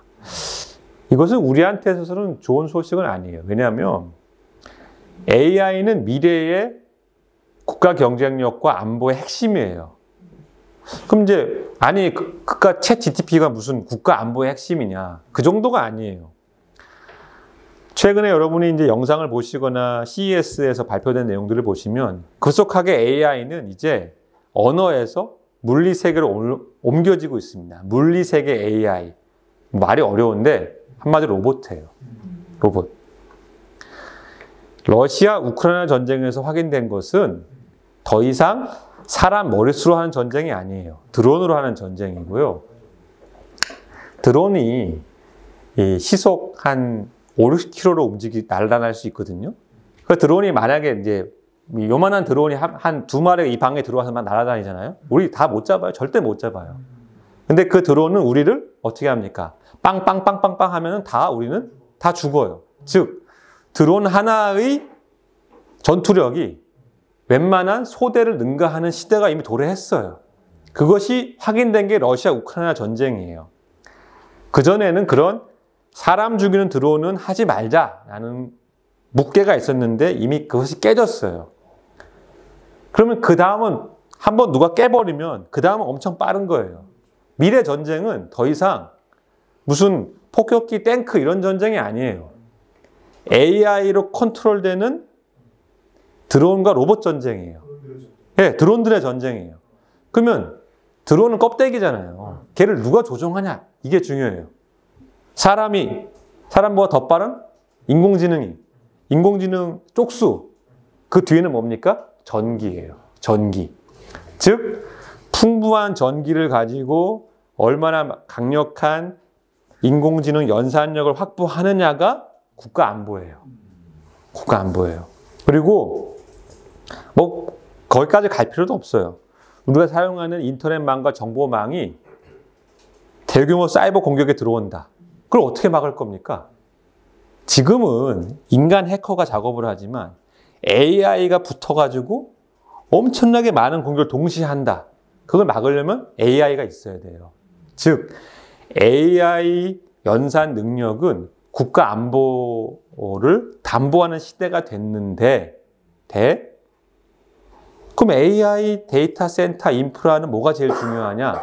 전기. 값싼 전기. 근데 그것에 제일 앞서 있는 나라가 두 나라라 그랬죠. 미국과 중국. 그래서 전기 가격은요, 더 이상 무슨, 뭐 삼성전자가 전기가 좀 부담스러워 이런 수준이 아니에요.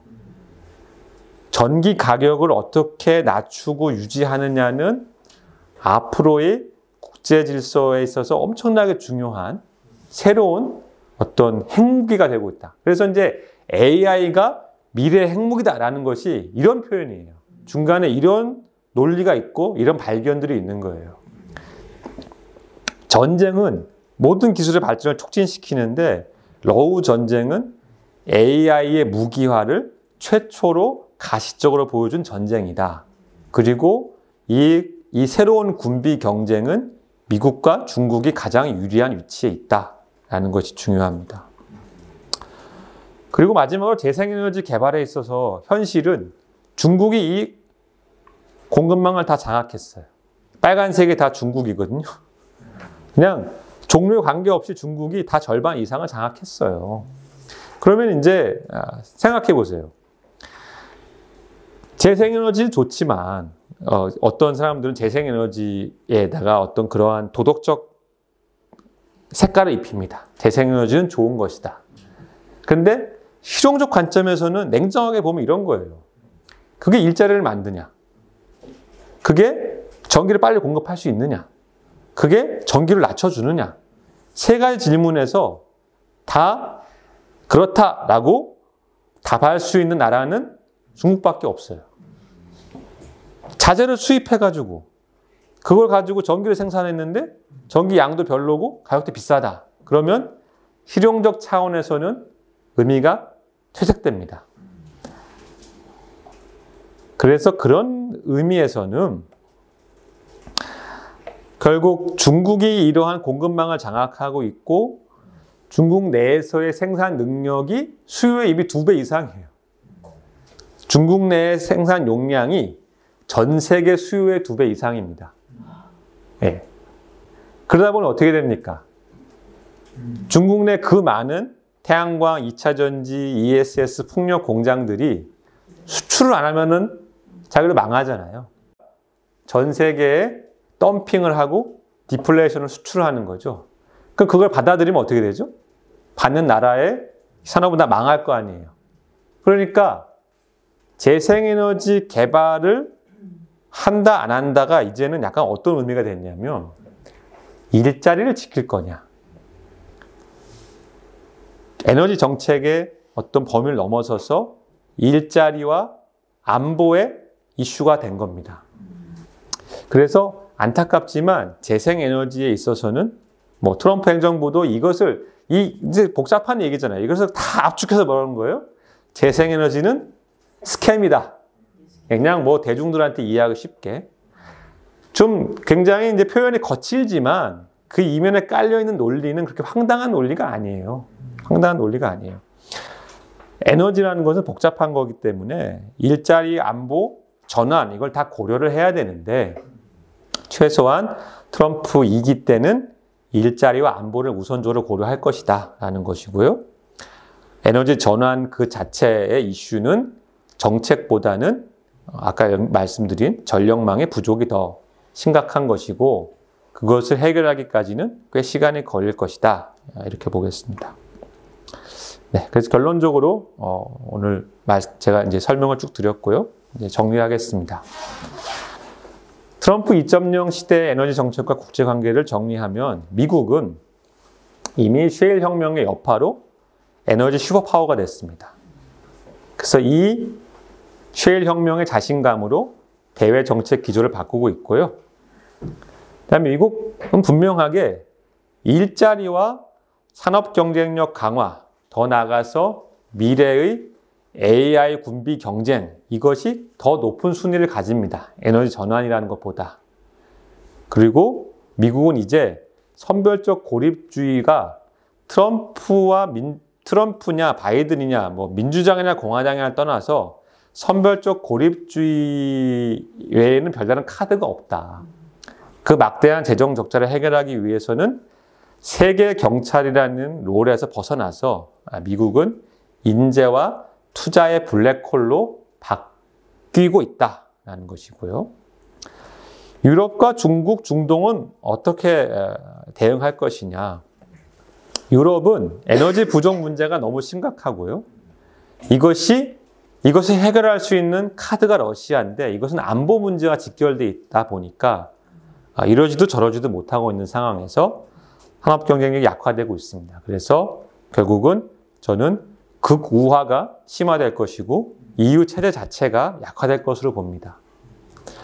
중국은 화석연료에 미국이 강해진 만큼 본인들은 약하다는 걸 알고 있기 때문에 반대로 더 빨리 에너지 전환을 해서 이 에너지와 안보의 약점을 보완하려 할 것이고요.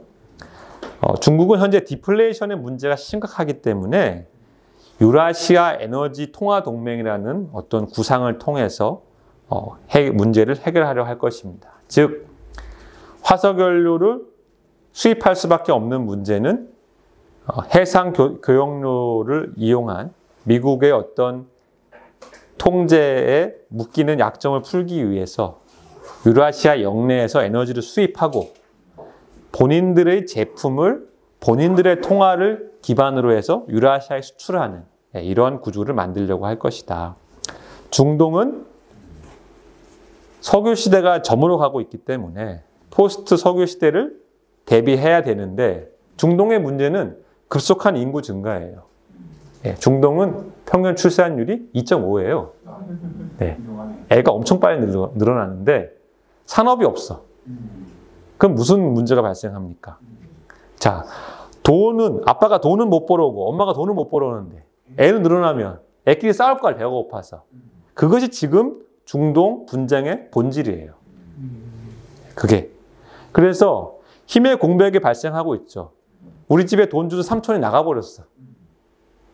그러면 애끼리 싸워가지고 힘센 애가 밥 먹고 나머지 애는 굶어야 될 거 아니에요. 그런 현상이 중동에 발생하고 있다. 그러면 그러한 불안정해진 중동에서 화석연료의 절반 이상을 수입하는 겁없는 나라가 있다. 그게 어딥니까? 그게 대한민국이에요. 예. 그러니까 우리는 화석연료 수입 의존도가 전 세계에서 제일 높은 나라예요. 그 양도 엄청나요. 그리고 중동에 그것 집중돼 있어요. 한마디로 겁이 없어, 우리나라는. 겁이 없는데 이런 상황에서 원전이냐 재생에너지냐 논쟁은 좀 다음에 해도 됩니다. 그거 그렇게 중요한 게 아니고요. 지금 먼저 산업 경쟁력 유지 그리고 에너지의 안정적 조달 이것을 최우선순위로 고려를 해야 됩니다. 다시 말해서 우리가 석유와 가스를 가져오기 위한 숨어있는 안보 비용이 있는데 이것을 얼마까지 부담할 것이냐. 고려해야 되고요. 두 번째는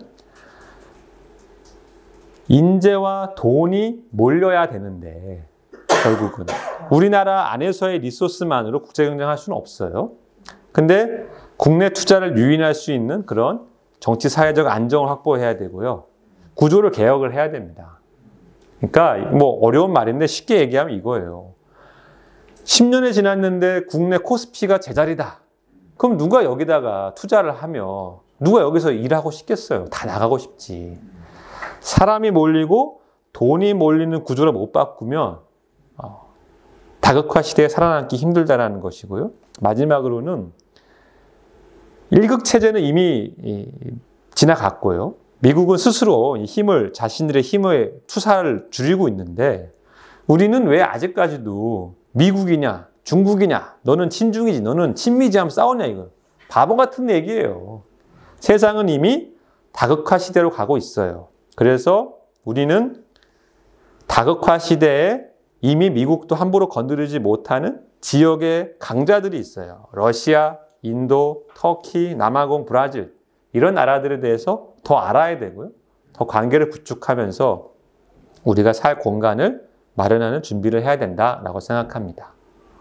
네, 제가 얘기가 조금 길었는데 일단 강의 마치고 질문 받겠습니다. 네, 감사합니다. 비교 우위를 가지고 있는 기술을 활용해서 비용을 낮추는 것이 현실적인 방법입니다. 근데 우리는 이제 석유와 가스가 안 나잖아요. 석탄도 안 나고. 그래서 첫 번째는 우리가 직접 화석연료를 개발할 수 없으면 해외에서 개발을 해서 권리를 확보해야 되는 것이 중요합니다. 그래서 이것을 안정적으로 할 수 있는 지역에 진출을 해서 자원을 확보하는 노력이 필요하다. 근데 이것을 제일 열심히 했던 정부는 MB 정부고요. 사대강. 네. 사자방. 네, 사자방이고. 네. 이것을 이제 가장 심하게 탄압했던 정부는 그 다음 정부였어요.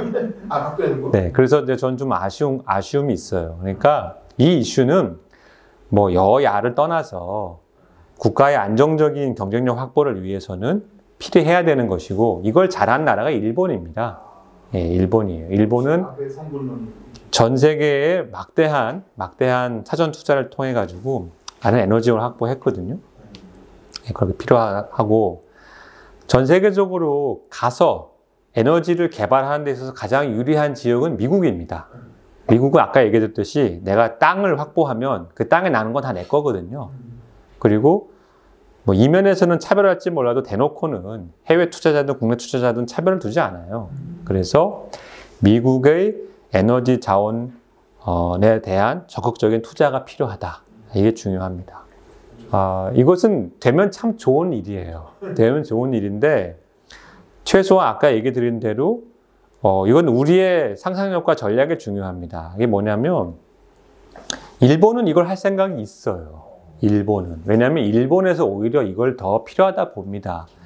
즉 우리가 안보는 현재의 미국의 군사력 우위를 인정하고 거기에 일부 의존하는 것은 분명한 현실인데 에너지를 여러 군데에서 갖고 오는 것은 사실 전혀 문제되지 않아요. 가능하다고 하면.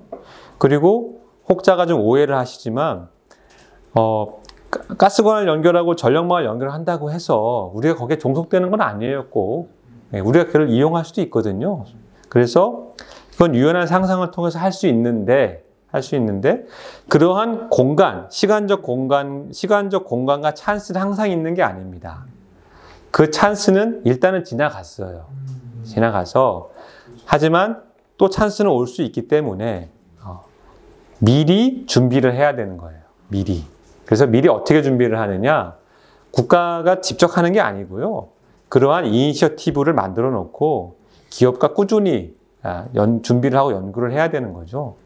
예를 들어서 북한이 어떤 정병이 나가지고 북한이 오픈될 수 있어요? 충분히. 그건 아무도 모르는 거거든요. 그래서 너무 이것을 정치적으로 볼 필요는 없다는 거고요. 근데 일단 그린란드는 히토류만 얘기 드리면 히토류는 전 세계 어디나 많이 있습니다. 문제는 히토류를 가공하는 과정에서의 많은 오염이 문제예요. 근데 북극권에 있는 히토류는 가장 마지막에 개발될 것이 거의 확실합니다. 왜냐하면 그냥 쉽게 얘기해서 얼음 밑에 있잖아요. 그럼 얼음을 일단 걷어내야 돼요. 그리고 캐야 돼요. 그거를 공장을 옮겨와야 돼요. 그러니까 개발 비용이 많이 드는 거죠. 그래서 그린란드에 히터류는 많이 있지만, 분명히 많이 있어요. 많이 있지만 개발 원가는 꽤 비싸고요. 그 개발은 좀 후회될 것이다. 근데 그럼 그린란드를 왜 그렇게 트럼프는 자꾸 탐을 내느냐? 그 이유는 북극 항로, 북극을 지나가는 항로는 기존 항로와 다른 경쟁력이 있습니다. 그리고 날씨가 더워지니까 점점 북극에 얼음이 없어지고 있어요. 그래서 북극 항로가 오픈이 되고, 그건 거꾸로 러시아랑 미국이 북극에서 붙을 수도 있어요. 예전에는 북극이 추우니까 전쟁이 안 일어나는 지역이었지만 이제는 거기서 전쟁이 일어날 수도 있거든요. 그러니까 북극 항로를 확보하는 차원에서 그 다음에 북극에 또 많은 석유와 가스가 매장돼 있거든요. 예, 그런 차원에서 최근에 트럼프가 그린란드 얘기를 많이 한다고 보여지고 있고요. 그 다음에 이제 셰일가스의 가격 경쟁력 이슈가 있는데, 충분히 셰일가스가 아까 말씀하신 대로 이제 롯데케미칼 같은 사례가 있습니다. 아예 미국에서 석유화학 산업을 하자. 네, 그건 좋은 시도고 가능성이 있다고 보여지고, 그러한 투자가 더 일어나야 되는데, 우리나라 경제 측면에서는 자꾸 기업들이 외국 나가는 거는 문제예요. 그러니까 저는 다시 말씀드리면 국내 에너지 가격을 안정화시키기 위해서 정치적인 어떤 프레임을 좀 걷어버리고 접근을 해야 된다는 것이고요. 이 에너지 비용을 낮출 수 있는 것은 단기, 장기, 중기, 장기 세 가지 전략이 있습니다. 단기는 해외에서 화석연료를 싸게 확보하는 거예요. 그런데 장기는 재생에너지 위주로 가면은 싸져요. 재생에너지는 연료비가 안 들기 때문에, 예, 처음에 목돈이 들지만 시간이 지나면 이제 그 이상으로 세이브가 되는 건데, 문제는 사람들이 지금 당장 돈이 없으니 그런 투자를 못 하는 거거든요. 그래서 장기적으로는 재생에너지를 늘려가야 되는 것은 분명한데 그 타이밍은 고민을 해야 되는 것이고, 지금은 오히려 거기에 집중하기에는 좋은 타이밍은 아니에요. 좋은 타이밍은 아니에요. 왜냐하면 우리가 지금 국제 경쟁력이 약화되어 있기 때문에. 그럼 중기적으로 무엇을 해야 되느냐? 저는 이제 농담이 아니고 국내의 에너지 문제를 해결할 수 있는 몇 가지 중요한 어떤 정책적 툴이 있는데, 그 중에 하나가, 결정이 있는데, 그 중에 하나가 수도권에 대규모 에너지 시설을 짓는 거예요. 네, 수도권에. 극단적으로 얘기해서 수도권에 대형 원전을 짓는 거예요. 프랑스는 있어요. 네, 프랑스는 파리 세느강 상류에 원전이 있어요.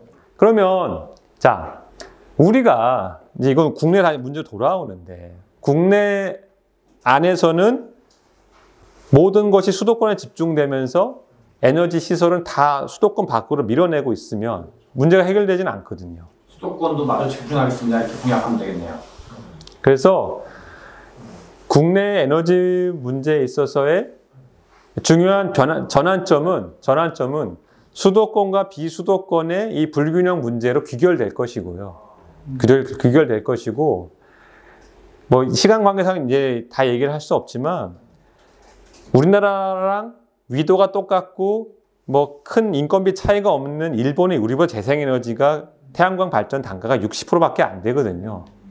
그럼 도대체 왜 일본은 이렇게 쌀까? 우리보다 왜 훨씬 쌀까? 그건 뜯어보면 국내 여러 가지 많은 문제들이 있어요. 그러니까 지방에서 태양광 발전소를 지을 때 실제 필요한 비용 플러스 알파로 숨어있는 비용이 엄청 많거든요. 엄청 많아요. 예를 들어 이 지역에 태양광 발전소를 짓는다라는 그 이유로 매출의 20%를 원하는 지자체와 공기업도 있어요. 네. 그러면은 어떻게 경쟁력을 갖냐 이거예요. 그러니까 재생에너지가 경쟁력이 있다 없다라는 그런 추상적인 논의가 중요한 게 아니고, 정말 필요한 논의는 왜 비싸냐 이거예요. 왜? 그걸 뜯어보면 우리나라의 좀 개발 경제 시대의 잘못된 제도, 수도권 집중의 문제 이런 것들이 숨어 있다. 그래서 그런 것들을 풀어가야 되고 단기적으로는 화석 에너지를 안정적으로 조달하는 것이 더 중요하다. 이것이 이제 제가 설명드릴 이야기입니다. 대왕고래는 해야 되고요. 아, 해야 돼요. 오케이. 네, 그 이유는 바다에서 석유 가스를 캐는 거는요. 시추를 했을 때 성공률이 20%예요. 엄청 높네. 예, 20%인데 20%라는 게 뭐냐면 5개 중에 1개는 상업성 있는 게 발견됩니다. 근데 그 한 번을 위해서 돈이 보통 한 1,500억에서 2,000억이 들어요. 근데 자, 만약에 이번에 대왕고래가 시추를 했어요. 안 나왔어 아무것도. 그러면 감사를 해야 될까 안 해야 될까요? 감사를 하면 안 돼요. 왜 그러냐면 자, 이거는 애초에 확률이 20%예요. 나올 수도 있고 안 나올 수도 있어요. 안 나와서 항상 크죠. 예, 근데 나오면 국가적으로 상당히 도움이 될 수 있는 일이잖아요. 그러면 공무원 입장에서는 이게 나온다고 내가 보너스 받는 건 아닌데 이걸 하면 감사를 받아. 그럼 그거 누가 하겠어요? 아무도 안 해요. 이런 문제가 쌓여서 국내에서 네, 해외의 어떤 에너지 개발, 상류 개발을 아무도 안 하는 거예요. 왜냐하면 득은 없고 실만 있으니까. 그래서 오히려 발상을 바꿔야 돼요. 리스크는 높은데 국가적으로 도움이 되는 일은 권장을 하고 실패를 한다고 해도 그것은 사실은 그것을 감사를 하고 정치적으로 막 좀 좋지 않다고 봐요. 그 상황이 지금 흘러와서 현재 좀 어려운 상황으로 왔다고 봅니다. 대왕고래는 나쁘지 않은데 윤석열이 묻은 게 문제네. 윤석열이 입을 댄 게 문제야. 안경만 안 돼서 그냥 하면 되는데. 네. 그래서 저는 대왕고래가 뭐 정말 큰 고래가 나와서 잘 되길 바라는데 그건 아무도 모릅니다. 아무도 모르고 이스라엘도 엄청난 가스전이 여러 개 개발돼서 지금 굉장히 이제 그거에 이익을 누리고 있지만 거의 10년 동안 돈만 쓰고 아무것도 안 나왔어요. 원래 그래요. 그쪽은 세계는. 해봐야 아는 거거든요. 그래서 저는 대왕고래 해서 안 나오면 그 다음 대왕고래도 필요하면 해야 한다고 봐요. 예, 그만한 가치는 있다 봅니다. 네, 그 외에 뭐 여러 가지 그 많은 질문들 제가 다 시간과 답변을 못 드렸는데 저희 이 톡방에 오늘 발표 자료는 제가 올려드릴 거고요. 필요하시면 저한테 직접 메일이나 연락 주시면 가능한 답변 드리도록 하겠습니다. 감사합니다. 네, 감사합니다.